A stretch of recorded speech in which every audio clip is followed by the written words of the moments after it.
We have the next slate of Xbox Game Pass games, and Xbox outsells PlayStation in Europe.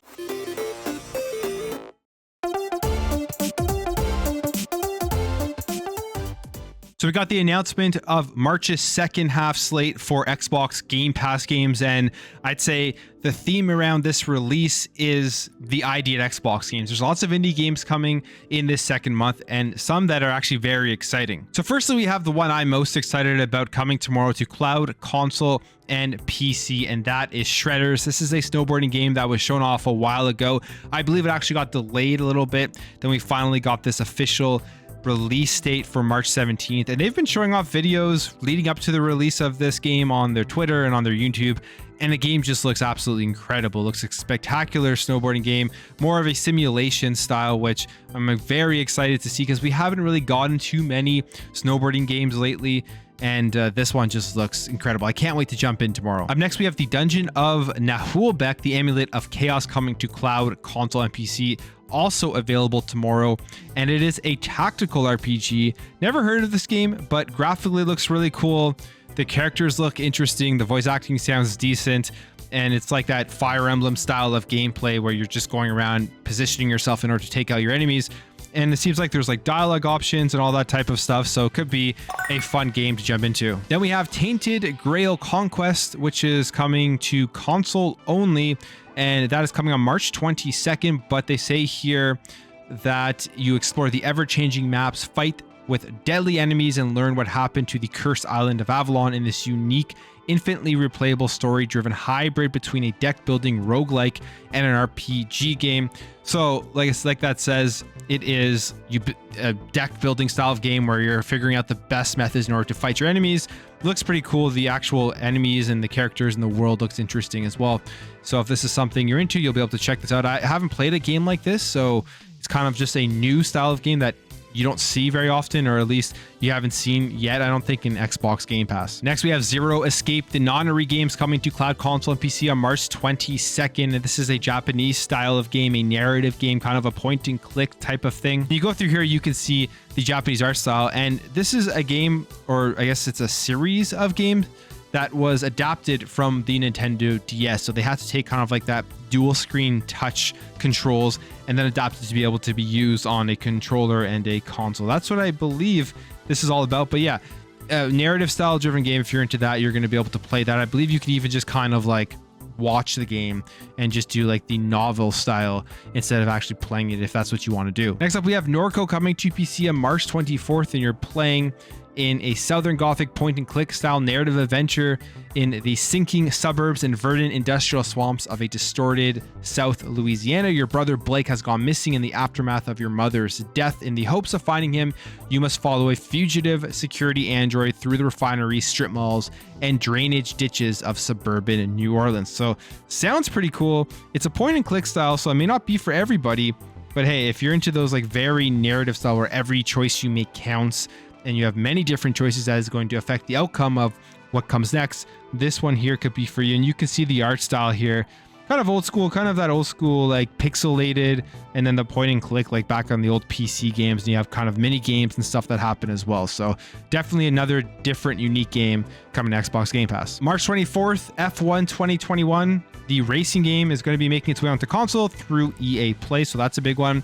And then we have Crusader Kings 3 that is coming to console, was previously available with PC Game Pass, and is going to be available on March 29th. And this is a really highly well-rated game, getting perfect scores and 10s from many different reviewers. So Crusader Kings 3 coming to console. I believe a lot of people wanted that when they first announced it on PC, so this is great that they're bringing that over. And last but not least, we have Weird West from ID at Xbox coming to cloud, console, and PC on March 31st, and this is a day one Game Pass game.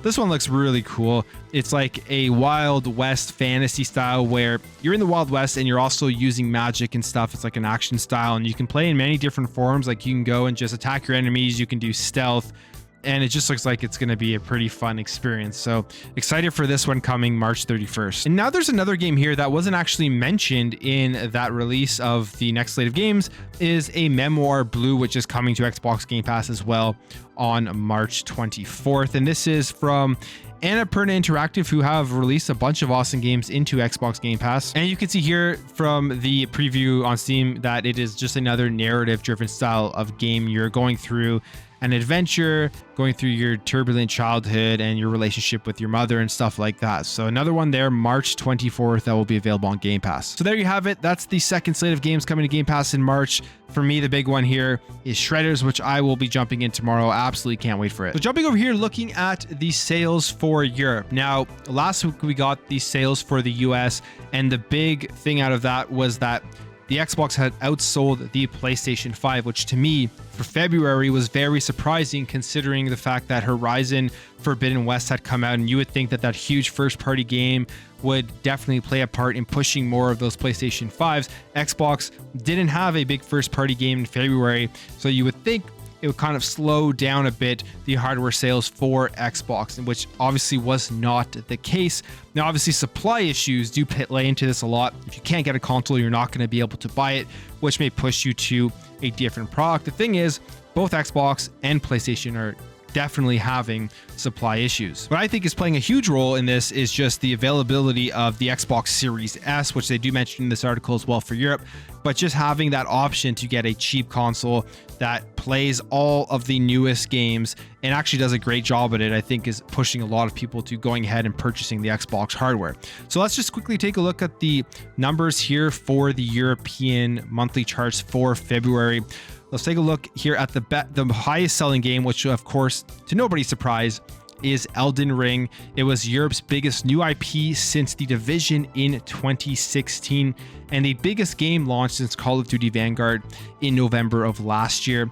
Now, what's interesting about this is if you remember the US MPD sales, Elden Ring had sold most on PC and then followed by the Xbox platform and then PlayStation after that. But when we look at it in Europe, you can see here, again, sold best on PC, which represented 44% of the total sales. And then followed was the PS5 at 27% and Xbox at 16%. So a little bit of change there in where Elden Ring sold most in Europe. Now we move down here to the next big thing. It is the console sales. Now, Nintendo Switch was, of course, comfortable at number one, which it seems to always be at number one, and saying how well the Switch continues to sell.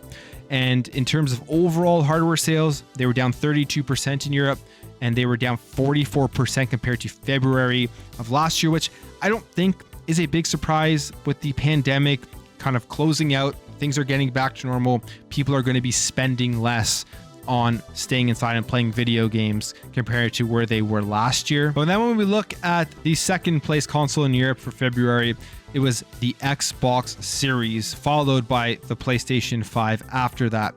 Now, they say here a lot of this has to do with the availability of the Xbox Series S model, which I'm sure does play a big role in people going out there and purchasing the console, because I'm assuming they walk into a store. If you aren't really following the industry at all and you just kind of want to get a console, you see a PS5 and then you see an Xbox Series S for the price that it is at, and then you can see what comes with it with Xbox Game Pass and that it can play all these next-gen games. It's a very hard thing to pass up.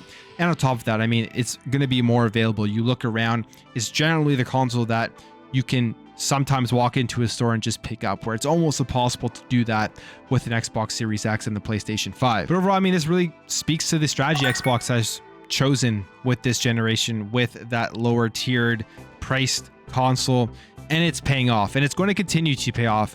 Think about when they start adding more bundles like they did with the Fortnite thing this past holiday season, but think about when they add Call of Duty as a big bundle for the Xbox Series S.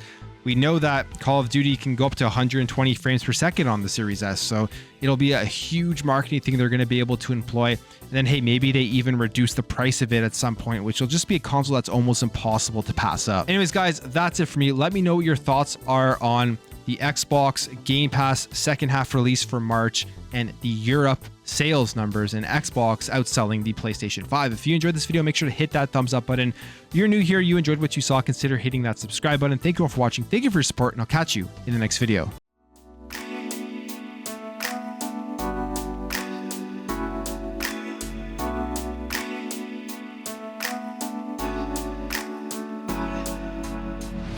Bye.